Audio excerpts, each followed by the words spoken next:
Each of us has probably had this kind of dream. In our ordinary daily lives, we imagine being a hero and doing amazing things. The movie The Secret Life of Walter Mitty tells a story like this. The main character, Walter Mitty, is an ordinary person who loves to daydream. When an important photograph negative goes missing, he has to leave his small world and go on a real adventure. Sometimes, when you take the first brave step, real life can be more wonderful than any dream. Walter Mitty worked for a company called Life magazine. Life was a very famous magazine.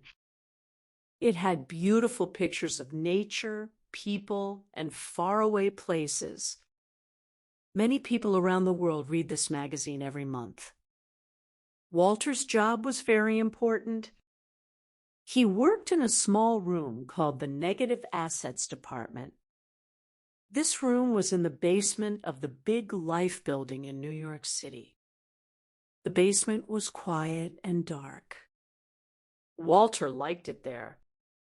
It was safe. Walter was in charge of all the film negatives. A negative is the small piece of film that a photographer uses to make a real picture. Walter was good at his job. He was careful. He was on time. He never made a mistake. For 16 years, he handled every single negative that came into the Life magazine office. He knew where every picture was. But Walter had a big problem. He did not have an exciting life. He was a quiet man. He was shy. He never talked to people very much. He had no friends at work. He went to his small desk, did his work, and then went home. He lived in a small apartment in New York City. His life was very small and very ordinary because his real life was so quiet. Walter had a secret life. This secret life happened only inside his head. Many times a day, Walter would stop what he was doing. His eyes would become soft. He would not move. He was leaving the real world and going into a dream. In these dreams, he was not shy or ordinary. He was a hero. In one dream, he jumped into a burning building to save a little dog. The dog belonged to a pretty woman from his work. The woman's name was Cheryl. In real life, Walter was too shy to say hello to Cheryl. But in his dream, he carried the dog outside. Everyone cheered for him. In another dream, he was a famous explorer. He was climbing a huge mountain in the snow.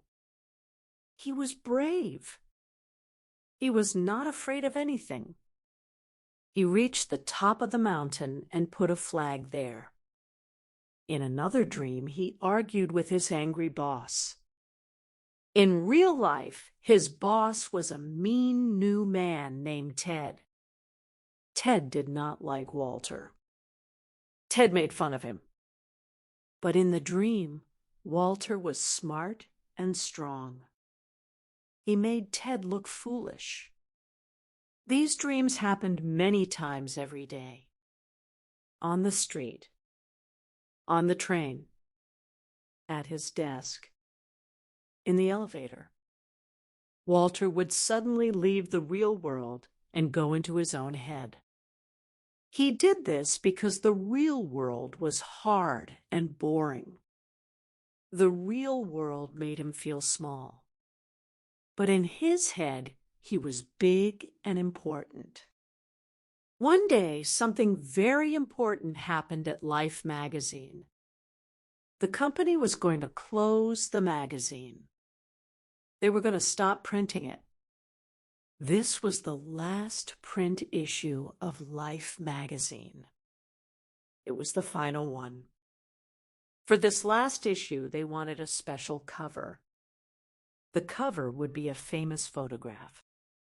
The photograph was taken by a very famous photographer named Sean O'Connell. Sean was a wild man. He traveled all over the world. He went to dangerous places. He took pictures of volcanoes, wild animals, and big waves. He was the best photographer in the world. Walter had worked with Sean for many years, but they had never met. Sean sent a package to Walter. The package had a small wallet and a roll of film. On the wallet, Sean had written a note. The note said that the last photo on the roll of film was the best picture he had ever taken. It was called negative number 25. Sean said this picture was the quintessence of life. That means it showed the true spirit of the magazine. He wanted this picture to be the cover of the final magazine. This was a very big deal. This was Walter's most important job. He had to find negative 25. He had to get it ready for the cover. Walter took the roll of film to his darkroom. A darkroom is a special room with red light. It is used to handle film. He opened the roll carefully. He looked at all the pictures. He looked at picture number 24. Then he looked for number 25's. The space for number 25 was empty. The negative was gone. It was not there. Walter panicked. His heart started to beat fast. His hands started to shake. This had never happened before. Now, the most important negative in the history of the magazine was missing. His boss, Ted, would be very angry. And Ted called a big meeting. He told everyone about the final cover. He showed them the empty space where the picture should be. He yelled at Walter in front of everyone. Cheryl was in the meeting. Walter was so embarrassed. He wanted to disappear. But he stayed in the real world. He had to fix this problem. Walter went home that night. He was very sad and worried. He might lose his job. He looked at the small wallet Sean had sent. He opened it. Inside, there was a small list of things. There was also a tiny picture of a thumb. Walter did not understand the thumb picture, but he looked at the list. One word on the list was Greenland. Another word was the name of a helicopter pilot. Walter had an idea. He went to see Cheryl. He showed her the list. He told her about the missing picture. Cheryl was kind to him. She listened. She looked at the list. She said that the pilot might know where Sean went. Cheryl told Walter that he had to go to Greenland. He had to find Sean O'Connell. Sean was the only person who knew where negative 25 was. Walter was scared. He had never left the United States. He had never done anything brave. But he had no choice. His job was on the line. So he went to the airport. He bought a ticket. He got on a plane to Greenland. Walter arrived in Greenland. It was a cold and beautiful place. He saw snow on the mountains. He saw a small town by the water. He found the helicopter pilot. The pilot was a big, loud man. He told Walter that Sean had gotten on a boat to Iceland. The pilot said the only way to get to Iceland was in his helicopter. But the only place to sit was outside on the side of the helicopter. Walter was afraid. He wanted to go home. Then the pilot said something else. He said he needed someone to ride on the outside of the helicopter. That person would have to drop something to a boat. Then that person would have to jump into the freezing ocean and swim to the boat. Walter's face turned white. He started to shake. He thought about Cheryl. He thought about the missing picture. He was tired of being the man who only dreamed, so he said yes. He got on the outside of the helicopter. The wind was very strong.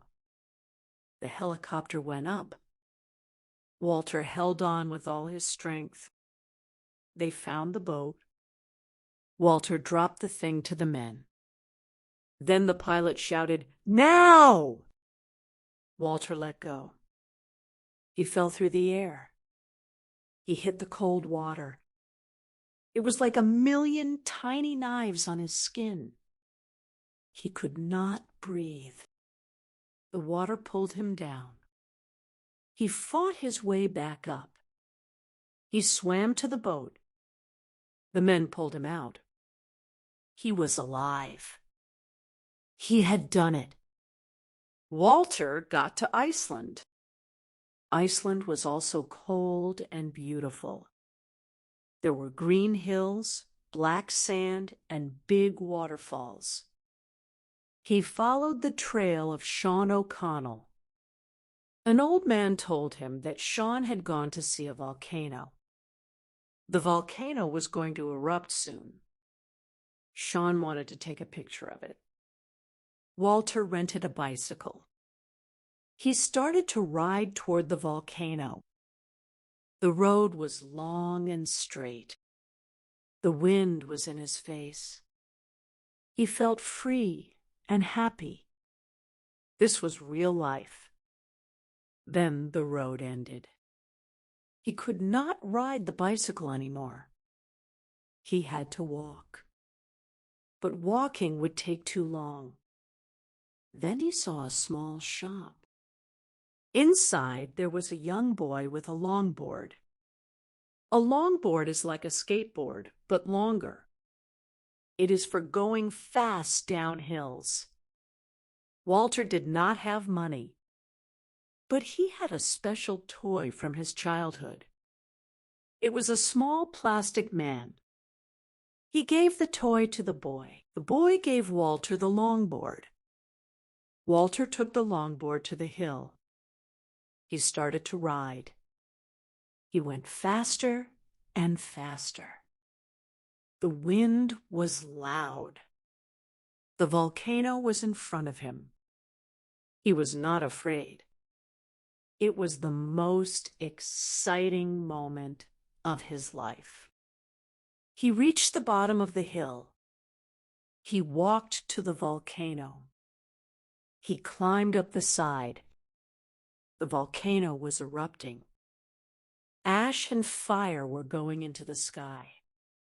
And there, standing close to the fire, was a small man with a camera. It was Sean O'Connell. Walter shouted to him. He asked Sean about -25. Sean looked at Walter. He smiled. Then he pointed to the volcano. He ran toward the eruption. A cloud of hot ash came down the mountain. Walter could not see. He could not breathe. He ran down the mountain. He lost Sean in the ash. Walter went back to New York. He was dirty and tired. He went to work. Ted was very angry. He fired Walter. He told Walter to leave the building. Walter went home. He felt like a failure. He had tried to be brave, but he still lost his job. He was sitting in his small apartment. His mother was there. She was moving some of his old things. She put a box on the table. She asked Walter to look inside. Walter looked in the box. He saw something strange. It was a wallet like the one Sean had sent. He opened it. Inside was a small piece of paper. Sean had written a message to Walter. He thanked Walter for his hard work. Walter's mother then said something important. She said the thumb picture was a clue. It was pointing to something. Walter looked closely at the thumb picture. He saw that the thumb was pointing to a pattern on a piano. Walter remembered that his mother had an old piano. He went to the piano. He followed the pattern. His finger touched a small crack in the wood. He pushed the crack. A secret compartment opened. Inside the secret compartment was the missing negative. Negative 25 was there. It had been there for many years. Sean had put it there as a gift for Walter's mother. Walter held the negative in his hand. He had found it. It was in his own home the whole time. Walter had the negative, but he did not look at it yet. He wanted to do something else first. He remembered that Sean was in the Himalayas. The Himalayas are the highest mountains in the world. Sean was there taking pictures of a rare snow leopard. Walter decided to go. He had no job and no money, but he had the negative, and he had a new feeling inside him. It was not fear anymore. It was adventure. He flew to a country called Nepal. He hired a local man to help him climb the mountain. They walked for many days. The air became thin and cold. His legs hurt, but he kept going. Finally, they reached a high place. They saw a group of monks in orange robes. They were praying. Walter saw a small man sitting on a rock. It was Sean. Walter walked slowly to him. Sean was looking through a camera at a mountain. Walter sat down next to him. They did not speak. A beautiful animal appeared. It was the snow leopard. It was rare and beautiful. It walked slowly on the snow. Sean put his hand on his camera, but he did not take a picture. He just watched. He said that sometimes he does not take a picture. He just wants to be in the moment. Then Walter asked about negative 25. Sean told Walter to look at it. He said Walter would understand. Walter took the negative out. He held it up to the light. He looked at it. The picture showed a man. The man was sitting on a bench in a city. He was looking at a fountain. The man was quiet and ordinary, but there was something beautiful about him. He was seeing the beauty in a normal moment. The man in the picture was Walter Mitty. Sean had taken the picture of Walter in New York City months ago. Walter did not even know. Sean saw something special in Walter. The quiet man at the fountain was the real quintessence of life. Walter went back to New York. He went to the Life magazine building He walked past Ted. He went to the front of the building. The last issue of the magazine was on the newsstands. He looked at the cover. The cover was the picture of him.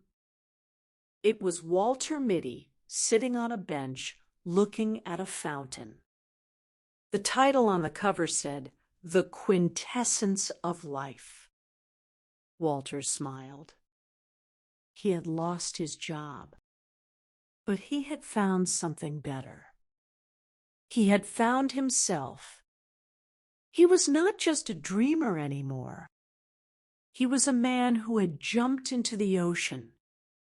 He was a man who had ridden a longboard to a volcano. He was a man who had climbed a mountain. He walked to Cheryl's house. He was not shy anymore. He knocked on the door. She opened it. She smiled at him. Walter did not need to dream anymore. His real life had finally begun.